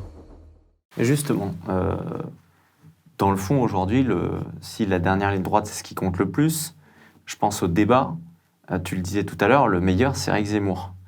Est-ce que ce n'est pas une erreur, tout simplement, et certains peuvent se le demander, qu'Éric Zemmour n'ait pas été tout simplement cette tête de liste pour les élections européennes, parce que le vote Reconquête, c'est aussi d'abord un vote pour Éric Zemmour. Non, pense pas, pour 2 raisons. La différence de niveau, elle est quand même, sans être offensant, elle est claire. Je pense justement que c'est une des grandes forces de Marion Maréchal. Et d'ailleurs, on pourrait relever à cette occasion que sur ce débat de jeudi soir, tout le monde n'est pas venu. C'est-à-dire que toutes les têtes de liste sont là, sauf une, Jordan Bardella, qui ne va pas sur Coquelicot TV. Je pense que c'est aussi bien de le dire, parce qu'on a tendance aussi à dire que certains sont les meilleurs de tous en débat. Marion, elle y était à ce débat. Et ça, je pense qu'on a aussi le droit de le dire aux auditeurs. Certains ont refusé le débat, on a fait le reproche à Macron. Je pense qu'on a le droit légitimement de faire aussi ce reproche, en l'occurrence à Jordan Bardella, d'avoir refusé ce débat. Je connais leur réponse, ils vont dire qu'il y en aura d'autres. Mais vu le peu d'intérêt médiatique pour la campagne des européennes, je ne pense pas que les candidats puissent se permettre de les snobber. Ça, c'est pour la partie un peu sur la partie débat de la semaine dernière. Et puis après, il y a 2 raisons pour lesquelles Marion Maréchal est une bonne tête de liste et qu'il n'y a pas de sujet Zemmour-Rouel. La première raison, c'est qu'Éric Zemmour, il est au cœur de la campagne des européennes de Marion Maréchal. On l'a vu au meeting, il a pris la parole, on le voit, il fait des médias. Son mouvement jeune, Génération Zemmour, est aussi en campagne aux côtés de Marion Maréchal. Donc, il n'y a pas de... En tout cas, on ne pourra pas dire qu'Éric Zemmour n'est pas là. Il n'a pas disparu des radars. Ce n'est pas aujourd'hui Marion Maréchal toute seule. Et la deuxième chose, c'est que Marion Maréchal a justement, elle aussi, de très grands atouts. On parlait de débat, si on reste sur la partie débat. Je pense que Pécresse se remet difficilement du débat avec Marion Maréchal sur C8. On parle de débat, on peut parler du débat entre Christian Estrosi et Marion Maréchal, qui a été âgé de 25 ans à l'époque, 25-26 ans, et qui s'était pris une déculottée. Donc je pense que Marion a aussi quand même des atouts indéniables, c'est évident. Pareil, je pense que ça va être difficile pour ses adversaires politiques de faire croire que Marion n'est pas une femme de conviction. Marion Maréchal, ce qu'elle dit, elle le pense. Et je pense que ça se sent, les gens le voient aussi, qu'elle pense ce qu'elle dit. Et puis après, il faut de toute façon formaliser ce duo. Je crois que c'est un beau duo et qu'il faut justement accorder ces violons pour que le duo soit le plus efficace possible et pour qu'on rentre le plus de députés possible à Bruxelles le 9 juin. Parce que nous, on a couvert le week-end dernier le meeting de Reconquête, donc d'Éric Zemmour et Marion Maréchal. Et je posais cette question parce que nous, c'est notre job. On voit comment chacun fonctionne, on va poser des questions à tout le monde, on essaye d'aller aux différents meetings, etc. Donc c'est ce que je dis à nos auditeurs. On est là pour éclairer aussi sur ce qui peut se passer. Et ce que je dirais n'est pas une critique sur le fond, mais sur le fait que lors du meeting, moi, c'est la sensation que j'ai eue. On sentait qu'Éric Zemmour jouait très bien avec la salle. Il s'est amélioré, ça n'a rien à voir par rapport au premier meeting de 2021. Il s'est enjoué, il s'est rire avec la salle, il était très très fort. Et de l'autre côté, moi, la sensation que j'ai eue, c'est une Marion Maréchal qui ne se sentait pas chez elle. Et il y a toujours cet esprit, certains peuvent parfois le dire, de se dire, est-ce qu'elle en a vraiment envie ? Est-ce qu'il y a une sorte de manque, non pas de conviction idéologique, mais de conviction dans le fait qu'elles doivent tenir ce rôle ? Franchement, je pense que, tu l'as dit, Éric Zemmour, je te prends même un peu plus loin le 2021. Tu prends Éric Zemmour en 2019 à la Convention de la droite, non pas sur le fond, mais sur la forme, parce que le fond déjà est extrêmement bien écrit. Il n'y a rien à redire là-dessus. Mais sur la forme, Éric Zemmour 2019, c'est pas le même qu'Éric Zemmour 2024 en termes de meeting. Il était certes malade, évidemment, ou fatigué, je crois. Stressé, donc du coup, sa voix avait coupé. Ouais, c'est exactement. Intéressant psychologiquement sur l'état d'esprit. Et pourtant, c'était une salle déjà remplie qui avait fait le plein, mais c'est à Palmeraie, c'est 1500 personnes, j'ai pas les... Ouais. Bon, à peu près. Et aujourd'hui, c'est objectivement le meilleur orateur politique de la vie politique actuelle. Enfin, c'est en tout cas l'un des meilleurs. Je pense que ça, il n'y a pas de débat, à avoir. Marion, en discours, notamment vis-à-vis des autres candidats en lice pour les européennes, elle n'a pas à rougir. Oui, qu'Éric Zemmour soit excellent, c'est une chose. Moi, Marion Maréchal, j'ai trouvé très très bonne en discours. Mais juste, c'est vrai qu'Éric Zemmour, il maîtrise le Palais des Sports et la salle comme personne, il y est déjà venu plusieurs fois, il est habitué, il a un jeu, mais parce qu'il a fait 8 mois de présidentielle avec un public extrêmement fidèle, qu'il aime, qui a des anecdotes communes, des petites blagues privées entre eux. Enfin, il y a un vrai jeu. Les gens sont venus pour Éric Zemmour en 2021, ils aiment son humour, ils aiment sa sincérité. Et évidemment que c'est plus compliqué pour Marion peut-être après, mais honnêtement, je mets au défi beaucoup de gens, et notamment toutes les autres têtes de liste aux européennes, de faire aussi bien que Marion dans une salle de 6000 personnes chauffées à blanc après Éric Zemmour. Franchement, moi, j'ai réécouté son discours parce que quand on est sur place, c'est toujours plus compliqué d'appréhender les réussites ou les échecs. Franchement, j'ai réécouté Marion lors de son meeting. C'est une très très belle performance. Je pense qu'elle a vraiment... Enfin, moi en tout cas, je ne vais pas le dire, elle peut être fière d'elle, c'est pas à moi de le dire, mais je pense qu'honnêtement, toute personne objective qui regarde son meeting on ne peut plus satisfait de la performance. Et encore une fois, elle aura l'occasion de faire d'autres meetings pour la campagne, et je pense qu'ils ne seront que meilleurs par la suite. Ce qui a poussé Éric Zemmour à se lancer aussi dans la campagne présidentielle de 2022, l'argument principal, moi je m'en souviens très bien, c'était le non Le Pen, ça marche pas. Donc il y avait aussi une coalition de plein de gens de droite, mais qui se disaient en fait, Le Pen, sans être insultant en haut, on a tenté, ça n'a pas marché, donc il faut un Éric Zemmour qui est suffisamment connu pour pouvoir amener des gens, parce que c'est sûr, il y a une bataille toujours de notoriété aujourd'hui. Dans le fond, aujourd'hui, on est sur une élection européenne où la seule Le Pen en liste, elle est chez Reconquête. Parce qu'on voit que... Marine Le Pen est 81e de la liste. Que Marine Le Pen donne le flambeau à Jordan Bardella. La question que je pose, et encore une fois, je la pose parce qu'en fait, on le voit aujourd'hui dans les sondages, avec à peu près 40% des électeurs d'Éric Zemmour de 2022 qui sont tentés ou qui disent déjà pouvoir voter Jordan Bardella. Est-ce que véritable successeur, aujourd'hui actuel, on verra, demain ça pourrait être toi, Sarah Knafo, d'Éric Zemmour, ce n'est pas finalement plus Jordan Bardella que Marion Maréchal? Je crois pas. Je crois que Jordan Bardella, justement, on parlait tout à l'heure de duo. Il y a un duo aujourd'hui qui est plutôt entre Éric Zemmour et Marion Maréchal. De l'autre, c'est Jordan Bardella et Marine Le Pen. D'ailleurs, je pense que c'est bien que les gens l'aient bien en tête. C'est-à-dire que ceux qui ont préféré Éric Zemmour à Marine Le Pen pendant la campagne présidentielle, qui se rassurent ou qui s'inquiètent, Marine Le Pen est toujours au Rassemblement national, et en réalité, c'est quand même toujours elle qui est la patronne, et in fine, qui sera candidate en 2027. C'est peut-être évident pour toi et moi, mais c'est pas dit par tout le monde, et preuve en est, les militants, pour certains du RNJ, ont tendance parfois à l'oublier, écrit Jordan président. Jordan président du RN, c'est sympathique, mais il l'est déjà, donc je suis pas sûr que ce soit pour ça. Parenthèse fermée là-dessus sur les duos. Pour revenir à ta question, est-ce que Jordan Bardella est successeur d'Éric Zemmour? Je crois que, sans prendre trop de risques, Jordan Bardella a repris beaucoup d'éléments de la part d'Éric Zemmour. On le voit dans ses références, on le voit dans ses citations. C'est votre succès. C'est d'ailleurs le succès, c'est ce que j'allais dire, idéologique d'Éric Zemmour. Il a fait avancer des termes et des concepts comme personne en si peu de temps. Et c'est une vraie victoire. Moi, je suis très heureux aujourd'hui de pouvoir aller sur n'importe quel plateau et parler du grand remplacement sans me faire tomber dessus par 10 chroniqueurs. Quand on regarde Laurent Oberton, il y a 10-15 ans, sur les plateaux de télévision, il se fait attaquer de partout et c'est impossible d'en placer une. Aujourd'hui, quand il est invité, globalement, tout le monde reconnaît qu'il n'a pas eu tort sur tout. Éric Zemmour, c'est la même chose. Éric Zemmour, quand il parle d'immigration à l'époque, il se fait tomber dessus. Mais on va être même très honnête. Quand le Front National de l'époque en parle, ils se font tomber dessus. Sarkozy, il est taxé de facho à l'époque pour parler d'immigration. Donc, toute la classe politique, je crois, a bénéficié du travail d'Éric Zemmour. Et évidemment, de plein d'autres personnes. Faut pas être malhonnête. Du travail de métapolitiques, d'écrivains, etc., qui ont contribué à tout démocratiser. Et Jordan Bardella en bénéficie, comme d'autres avant lui et sûrement d'autres demain. Ça, c'est indéniable. On va pas se cacher derrière notre petit doigt. Mais là où, justement, moi, je pourrais en vouloir au Rassemblement national, là où moi, je leur en veux à des moments politiques précis, c'est quand, malgré ces avancées idéologiques monstrueuses, qui permettent à d'innombrables Français d'ouvrir les yeux, le Rassemblement national ferme parfois des portes. Je vous prends quelques exemples, mais sur, justement, cette guerre sémantique qui en dit beaucoup sur ce qu'on pense et sur ce qu'on ferait une fois au pouvoir.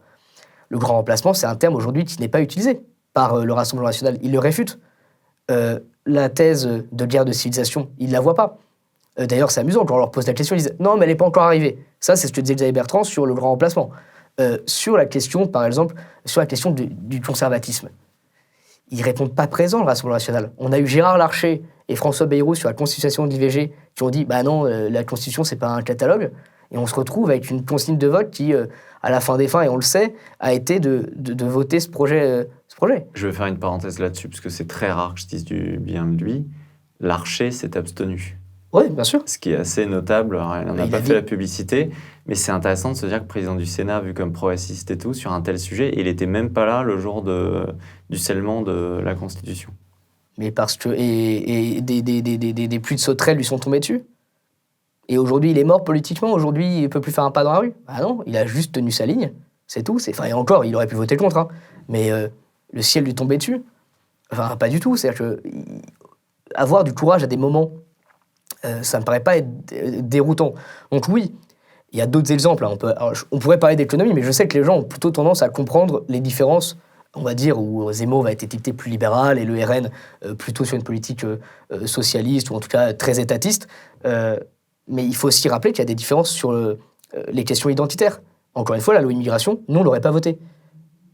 Stéphane Ravier, il est au Sénat. Nous, vous savez, on nous dit souvent on n'a pas d'élus. On en a quelques-uns quand même. Alors, il a été élu avec le Rassemblement National, mais bon, je crois que tout le monde sait qu'en plus, il n'était pas soutenu à l'époque. Voilà, il a laissé les chercher, donc je pense que voilà. Ravier, il n'a pas voté à la continuation de l'IVG. Il a même pris la parole à ce moment-là pour se faire huer et insulter par tous les autres sénateurs. Et sur la question de la loi immigration, il ne l'a pas voté non plus. Parce qu'on n'a pas découvert que le Conseil constitutionnel était un conseil de gauchistes. On ne l'a pas découvert. Et on sait qu'une régularisation, quelle qu'elle soit aujourd'hui, c'est un problème pour le pays quand on croit réellement à la submersion migratoire. Donc vous voyez, il y a aussi des différences. Moi, je veux bien entendre que Jordan Bardella, et c'est une réalité, a des qualités et a repris beaucoup d'idées d'Éric Zemmour, mais le fait est que par certaines positions, il s'en éloigne beaucoup. Ou à minima, il s'en cache. La loi immigration, le matin même sur la matinale d'Inter, Jordan Bardella dit quoi ? Il dit « c'est une ligne rouge à pas franchir ». Le soir même, il la vote avec Marine Le Pen et son groupe à l'Assemblée. Vous voyez, il y a aussi des incohérences. On pourrait parler de l'islam. L'islam, il y a une incohérence là-dessus. Il y a une différence, pardon. Donc oui, il a repris certains arguments. Je pense que certains, justement, se disent « Jordan Bardella ressemble beaucoup à Éric Zemmour ». Beaucoup, d'ailleurs, d'électeurs dissocient Jordan Bardella de Marine Le Pen. C'est un peu le jeu de good cop, bad cop. Jordan Bardella, beaucoup plus identitaire, etc. Et ça, j'en sais rien, je ne sens pas les cœurs et les reins. Il est peut-être plus que Marine Le Pen, mais ça, à la rigueur, c'est pas le sujet. Mais en fait, à la fin, c'est des duos. Il y a deux duos. Il y a celui de Jordan Bardella et Marine Le Pen, et il y a celui d'Éric Zemmour et Marion Maréchal. Marion Maréchal, quand elle était à l'Assemblée nationale, et je crois que personne ne lui enlèvera, elle était députée du Front, ils étaient deux à l'époque, elle et Collard. Elle s'est jamais défilée, Marion, à l'Assemblée. Quand elle affronte Taubira, etc., elle y est à l'Assemblée. Est-ce qu'elle n'était pas, dans le fond, meilleure avant que maintenant ? C'est ça la question que je pose. Mais ce qui est très dur... Effectivement, on se replonge 5 ans avant, on ressort les choses de 5 ans avant, mais c'était plus... elle avait une capacité à créer une actualité qui était très forte, voire presque plus forte qu'aujourd'hui.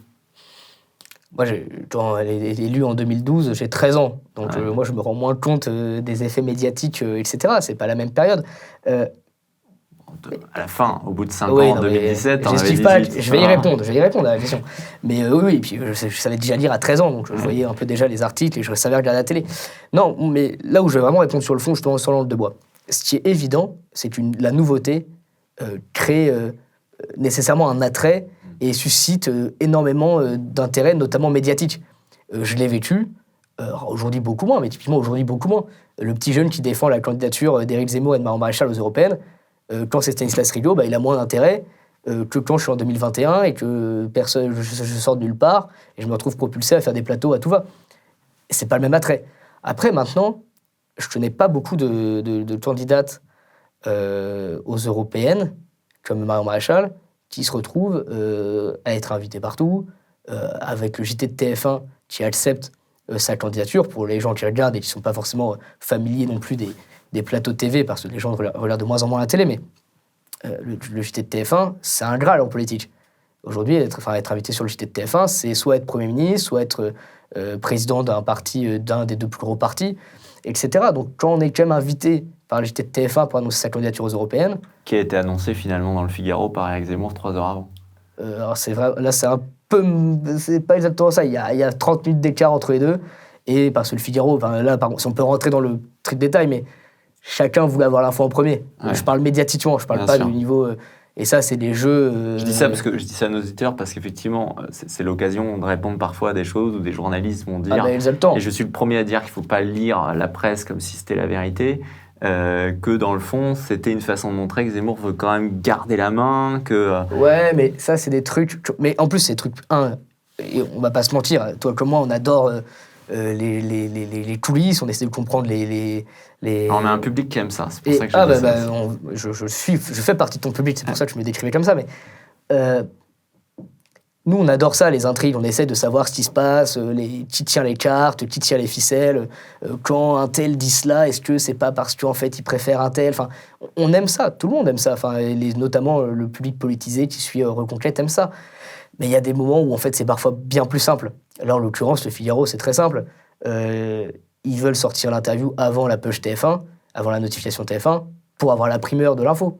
Enfin, moi, c'est ce que j'entends. C'est ce que j'ai entendu, c'est ce qu'on m'a expliqué. J'ai pas d'ailleurs, ça se trouve, le Figaro démentirait, il expliquerait que c'est, j'en sais rien, une erreur, un choix, qu'importe. Mais en tout cas, moi, c'est ce que j'ai compris et c'est ce qu'on m'a dit. Et il n'y a pas à ce moment-là de problème. Et au contraire, avoir le plus grand quotidien de France et le plus grand JT TF1 d'Europe, le plus grand journal télévisé d'Europe qui sortent une info quasiment en même temps, c'est plutôt un beau succès, un beau coup politique et médiatique. C'est que médiatiquement, elle est encore très...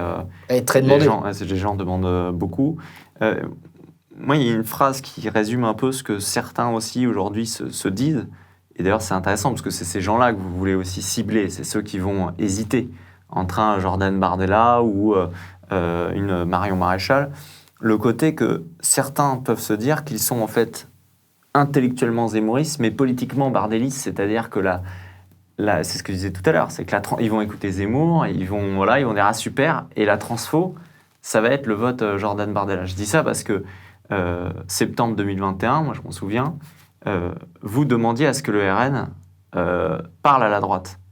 Dans les faits, aujourd'hui, il y a une stratégie qui est payante en termes de sondage, mais j'ai envie de dire tant mieux, si l'objectif c'est les valeurs, les convictions, plus que le résultat d'un vote, c'est que Jordan Bardella a une stratégie qui tend à parler à la droite. Est-ce que vous, ça en fait, vous le voyez comme un danger électoral, ou est-ce que vous vous en réjouissez quitte à perdre des points? En fait, quand c'est...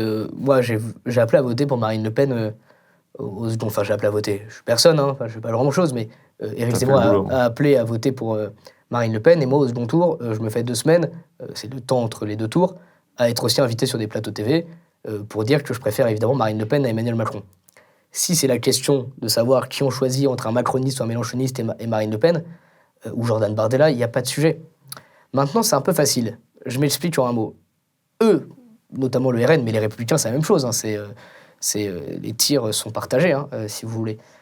Ne veulent jamais de l'union des droites, sauf quand d'autres la proposent et qui sont plus bas qu'eux.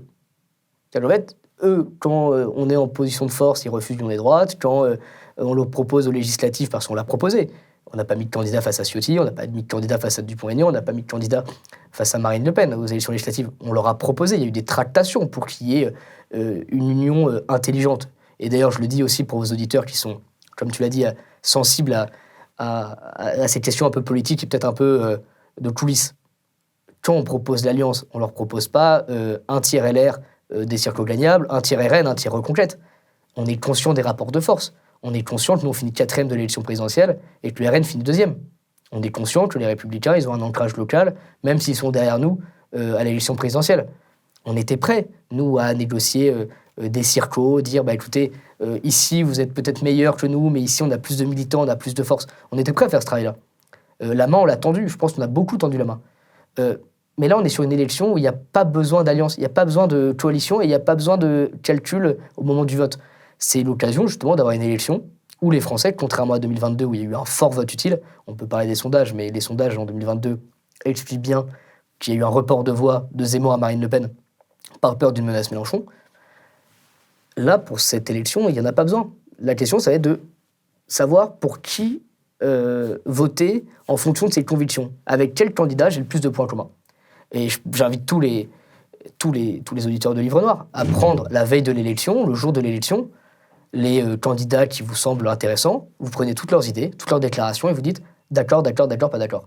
Et si à la fin c'est Marion Maréchal qui a le plus de points communs avec vous, eh ben votez Marion. Vous inquiétez pas que Bardella finisse à 40 ou à 31, il n'y aura pas de second tour après. Vous inquiétez pas, Mélenchon, il risque pas d'arriver et de gagner la présidentielle ou l'Union européenne. Il faut avoir ça en tête aussi, et pas être démago sur le vote utile, etc. Là, il n'y a pas de vote utile, factuellement. Et donc, je pense qu'il faut le dire, et je ne sais plus quelle était la question à toute base, mais c'était que m'inspire le succès du RN, globalement? Oui, le fait qu'en fait Bardella fait ce que vous lui demandiez de faire il y a 2 ans, en tendant la main à la droite. D'ailleurs, quand on parlait des législatives, si dans le fond, ils n'ont pas accepté votre proposition, ils ont piqué une partie de vos gars, je dirais. C'est-à-dire que je pourrais citer Christophe Benz, qui aujourd'hui est député, qui à l'époque était bras droit de Jean-Frédéric Poisson, où objectivement, les gens se disaient Poisson, ça va pas aller loin, qui était prof à l'ICEP de Mont-Maréchal, aujourd'hui il est député. Je pense à Pierre Meurin, qui était quasiment le co-directeur de l'ICEP, également de Mont-Maréchal. En fait, tous d'ailleurs ces députés aujourd'hui qui ont voté contre l'IVG ou se sont abstenus, c'est beaucoup de gens, on les connaissait à l'époque, on leur donnait pas beaucoup de temps on se disait le mec sera jamais député, et il faisait partie des plus conservateurs. Et donc Marine les a acceptés, et Sarko, ils ont gagné. Non, mais d'ailleurs, Pierre Meurin comme Christophe Benz sont des... et comme beaucoup d'autres au Rassemblement national, et parmi les militants et parmi les élus, sont des gens et de conviction et de talent. Moi, mon propos, en fait, il n'est pas de défoncer le RN pour défoncer le RN. Ça m'est égal, ça.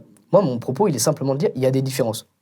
Et il y a des différences stratégiques. Et ça, après tout, c'est l'élection qui décide de qui a été le meilleur ou pas. Ça, c'est la première chose. Et il y a des différences de fond. Les différences de fond, moi, j'ai juste envie que les gens puissent être au courant de ces différences. Quand tu dis que Jordan Bardella fait aujourd'hui ce qu'on lui a demandé de faire, à savoir parler à la droite. Mais il y a parler à la droite et il y a agir en homme de droite. J'ai repris quelques exemples. Mais sur la constitution de l'IVG, j'ai pas l'impression qu'ils agissent en tant que conservateur ou en tant que personne de droite.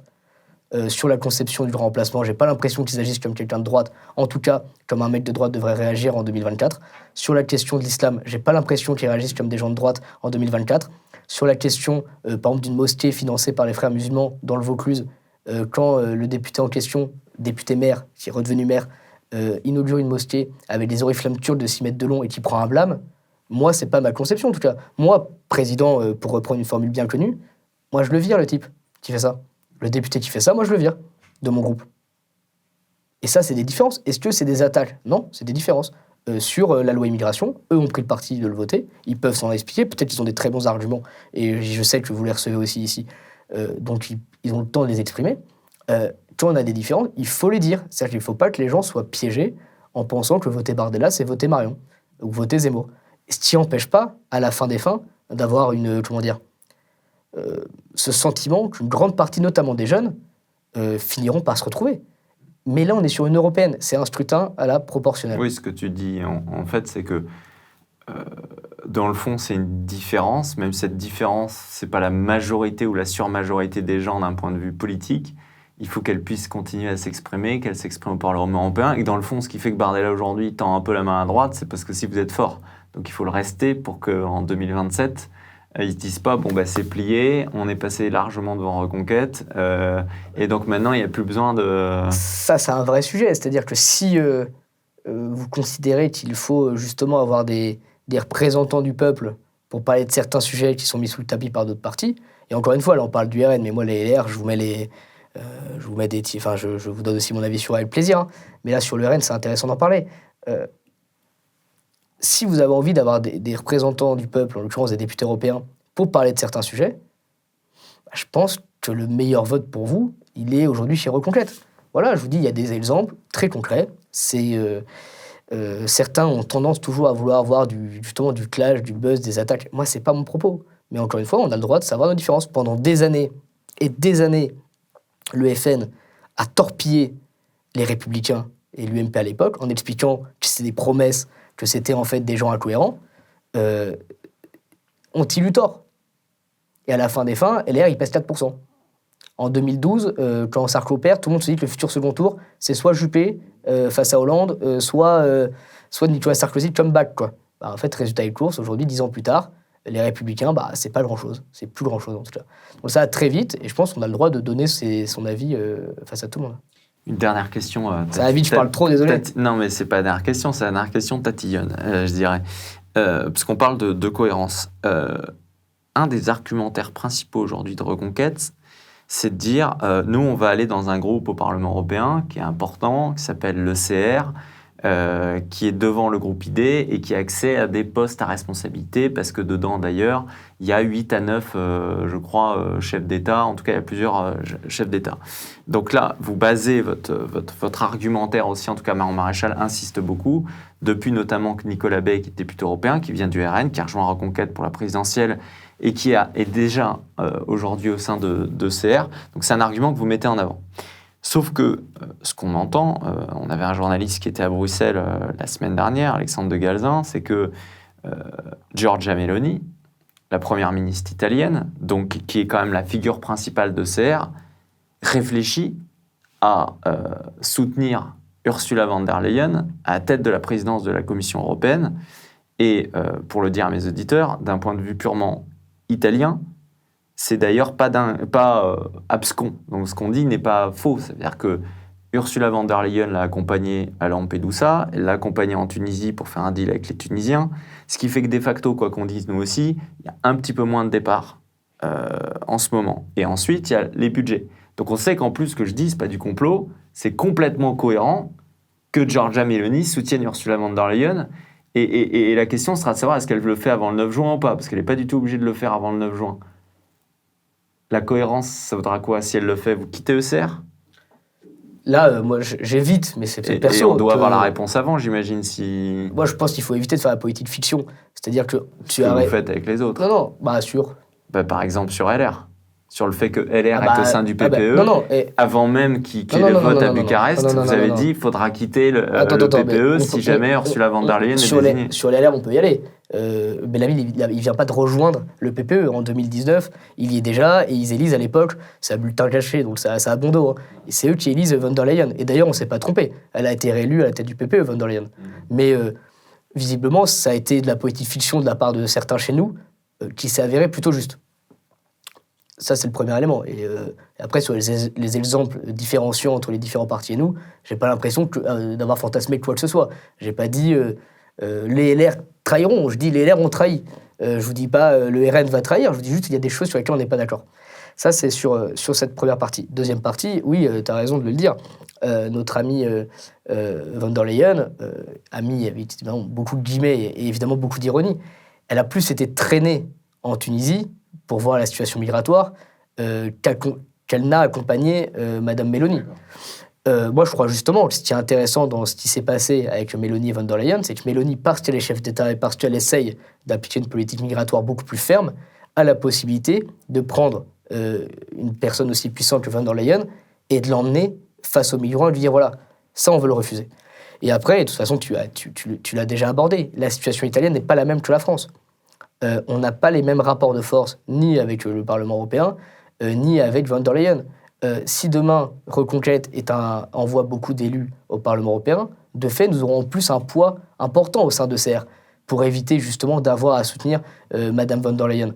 Donc moi, je ne suis pas mal à l'aise sur la question. Je pense qu'aujourd'hui, c'est quelque chose qui nourrit beaucoup de fantasmes, que Meloni égale von der Leyen, c'est évidemment une petite référence, mais il ne faut pas non plus tomber dans ce piège qui pourrait faire beaucoup de mal à beaucoup de monde dans les prochaines années, mais si demain la droite nationale est amenée à être au pouvoir, on sera amené à avoir des images de certaines personnalités de chez nous avec de fait Madame von der Leyen, ce qui ne voudra pas dire soutien. Demain, Marine Le Pen est élue au président de la République, ou M. Ciotti, j'espère qu'ils parleront avec Madame von der Leyen, ce qui n'en feront pas des suppôts. Alors moi, je suis parfaitement d'accord avec toi. Ce que je veux juste souligner, c'est que ça, c'est l'argumentaire de François-Xavier Bellamy, ou c'est l'argumentaire du RN qui dit « bon, il fallait quand même voter la loi immigration ». Ce que je veux dire, c'est que quand on veut être puriste, en disant « oui, mais LR, voilà, égale von der Leyen bah, », derrière, si Giorgia Meloni soutient von der Leyen, il ne faudra pas s'étonner que ça se retourne. En plus, avec le fait qu'on sait très bien que les personnes qui est mise en avant aussi, on sait que par exemple, Marion Maréchal est mariée avec un député européen qui est aussi avec Giorgia Meloni et qui le soutient, c'est-à-dire qu'il y a des vrais liens avec Giorgia Meloni. Donc l'électorat de Reconquête peut se dire demain, s'ils sont convaincus par l'argumentaire que j'entends sur LR, PPE égale von der Leyen, etc., demain ils seront troublés le 10 juin si vous êtes chez ECR. En fait, si demain Livre Noir donnait la parole toutes les 2 heures à David Guiraud et Louis Boyard, est-ce que je continuerais de regarder et d'être abonné ? C'est pas le cas. Vous voyez, donc en fait, oui, ce serait un sujet pour vous, et je pense que beaucoup de gens de l'équipe se diraient peut-être qu'il faut qu'on arrête d'être pro-France Insoumise. Là, en l'occurrence, ce qu'on décrit là, ça reste aujourd'hui de la politique fiction. Aujourd'hui, en tout cas, ni officiellement, ni officieusement de ce que nous savons à Reconquête, il n'est question de soutenir von der Leyen. Moi, je ne vais pas vous prendre des décisions comme ça sur ce qu'on ferait si un tel faisait quelque chose. Moi, pardon, mais déjà, je le suis sûrement parfois, mais ça, c'est le problème de quand on prend la parole et qu'on s'exprime sur des sujets en plus compliqué. J'essaie de ne pas être trop caricatural. Ce qu'on a dit sur les Républicains, d'ailleurs ça n'a pas été mon âge lors de l'entretien, mais c'est pas faux. C'est même vrai. C'est que le fait est que les Républicains sont dans ce groupe-là. Que maintenant, François-Xavier Bellamy dise qu'il n'a pas voté pour elle, qu'il ne la soutient pas, rien ne nous empêche de le croire. Rien ne nous empêche non plus de voir qu'il est encore dans ce groupe et qu'il va être minoritaire. Mais François-Xavier Bellamy, moi j'ai énormément de... je crois que tout le monde dit ça sur Bellamy. Tout le monde a énormément de respect pour lui. Mais il faut voir qu'il y a derrière aux Républicains. Certains, aujourd'hui, sont plus proches d'une Macronie molle que d'une droite dure et attachée aux questions d'identité, aux questions de conservatisme. Je crois qu'on ne découvre pas la lune sur les Républicains. Pécresse, moi, c'est pas ma ligne. Pas trop, quoi. Le week-end dernier, au meeting, justement, à la fin du meeting, au moment de la Marseillaise, il y avait à peu près une douzaine de personnalités de Reconquête qui étaient sur scène. On avait cette sensation que c'était la prochaine liste qui était en fait dévoilée. Est-ce que tu seras sur cette liste? Est-ce que tu en as envie? Est-ce que tu as envie d'être député européen? Est-ce que tu as envie de représenter Reconquête aussi à Bruxelles? Je pense que tu peux me dire, je ne fais pas de politique fiction, mais si tu es choisi, tu ne pourras pas non plus dire « je ne me suis pas préparé avant ». Donc d'une certaine façon, tu as forcément cette idée-là en tête, et je l'espère, parce que ça voudrait dire sinon qu'on choisit quelqu'un, il n'est pas prêt, il n'y a pas pensé, au bout de 2 mois, il est à Bruxelles. Bien sûr. Moi, non seulement je souhaite être sur cette liste, c'est pas un secret, je souhaite l'être, les décisions ne sont pas encore connues et en tout cas actées sur la place que j'occuperai, mais voilà, moi je suis prêt à faire campagne sur la liste et je suis prêt à travailler pour être député européen. Ça va être du travail, mais moi ça me fait pas peur de travailler, ça me fait pas peur de bosser des sujets de fond qui arriveront, il y aura des choix de commission par la suite à faire, etc. Tout ça me fait pas peur. J'espère pouvoir apporter ce que je peux apporter à la liste, c'est-à-dire je crois d'énergie, je crois pas être incapable de bosser d'arrache-pied au Parlement européen. On a en plus la chance d'avoir quelqu'un comme Nicolas Bay qui est un fin connaisseur du Parlement européen et qui nous fera beaucoup de bien une fois à Bruxelles. Donc voilà, et après oui, sur ces questions qu'on vient d'aborder, moi vous savez, je crois avoir beaucoup de défauts, mais je pense pas que celui de la fidélité aux idées, ou en tout cas la cohérence, en soit un chez moi. Et donc moi je prendrai toutes les décisions me concernant en fonction de mes idées. Vous savez, des propositions, on en a beaucoup, et je crois pas pour l'instant avoir accepté celle qui me faisait dévier de mes convictions. Ma dernière question, Éric Zemmour aujourd'hui, il est dans quel état d'esprit? Alors là, c'est vaste question. Je pense qu'il est déterminé. Je pense qu'il a envie de combattre. Éric Zemmour, il a pris conscience des menaces qui pesaient sur notre pays. Il a pris conscience de la difficulté aussi du combat politique. Et il avait 2 choix à la fin de la présidentielle. Soit celui d'abandonner et de se dire que la marche était trop haute, soit de continuer et de se dire que ce combat valait la peine d'être vécu et d'être accompli jusqu'au bout. Éric Zemmour, il accomplira son travail de militant, parce que c'est un militant politique, c'est un intellectuel, et il le fera jusqu'au bout. Je crois que c'est une fierté aujourd'hui d'avoir des gens comme ça dans le paysage politique qui n'abdiquent pas. Et vous savez, c'est un peu la fameuse phrase beaucoup reprise ces derniers temps, on n'abdique pas à l'honneur d'être une cible. Je crois que Zemmour en est une, et s'il en est une, c'est parce qu'il a beaucoup dérangé, qu'il dérangera, j'imagine, demain. Et moi, je suis content de pouvoir travailler avec lui, je suis content d'avoir des gens d'aussi grand talent qui l'entourent en plus. Je vous ai parlé tout à l'heure de Sarah Knafo. On a de la chance d'avoir des gens de très très grande qualité autour d'Éric Zemmour. Et on va continuer de mettre en avant tout ce travail. Ça prend du temps, mais je pense que si je peux donner un dernier chiffre dans cette émission, on n'en a pas beaucoup donné, enfin moi j'en ai pas beaucoup donné, mais 0,7%, c'est le score de Jean-Marie Le Pen à sa première élection présidentielle. Pourtant, il a continué le combat sous les moqueries, souvent railleries, souvent et très régulièrement par les menaces, les invectives, les insultes, les procès, le gouvernement des juges. Heureusement que lui, ses équipes et ses militants, ainsi que ses électeurs, n'ont pas abandonné à la première défaite. Heureusement que ces gens-là se sont dit, la menace dont on parle, notamment la menace migratoire, elle existe, et si nous on s'arrête de combattre parce qu'on est bas, parce qu'on est donné bas et parce qu'on est donné comme perdant, si nous on s'arrête, il n'y aura plus personne. Donc nous, en tout cas, c'est de notre état d'esprit. Moi, je pense honnêtement qu'on peut faire un score aux européennes. Ça va être dur, je vous le dis, je pense que ça va être très compliqué. Mais il ne faut pas avoir peur de ce combat-là. Je pense qu'il ne faut pas avoir peur d'assumer ses idées. Et on va continuer d'essayer de le faire avec le plus de force et d'imagination possible. Tu as commencé ça peut être je pense un bon mot de la fin. Tu as commencé le meeting, ton discours, par une minute de silence pour les victimes de ce que vous qualifiez de francocide. Pourquoi c'est un sujet qui pour toi te tient à cœur au point de commencer justement un discours par ça? Parce que ça pourrait être ces victimes de francocide aujourd'hui, ça peut être ma mère, ça peut être ma sœur, ça peut être mes petits frères. Dans le cas de Thomas Crépol, c'est un joueur de rugby, c'est un gars qui était dans son petit village avec ses copains du rugby et qui, parce qu'il y a des racailles et parce qu'il y a des voyous qui se ramènent, se fait poignarder.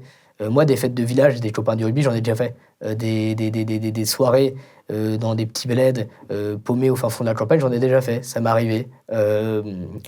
Parce que j'ai des petits frères qui, comme tout le monde, se baladent dans les rues, qui rentrent le soir tard, qui peuvent croiser la mauvaise personne, qui peuvent ne pas avoir la bonne cigarette sur eux à ce moment-là et donc se faire poignarder. Ça, c'est une réalité. C'est-à-dire qu'aujourd'hui, c'est pas un fantasme. Moi, Dieu, on touche du bois, comme on dit, et Dieu m'en garde, mais j'ai jamais eu de problème d'agression, j'ai jamais été planté. Mais moi, mon colocataire, en sortie de bar, ça lui arrivait de voir un de ses meilleurs amis se prendre un coup de couteau parce qu'ils avaient demandé une cigarette.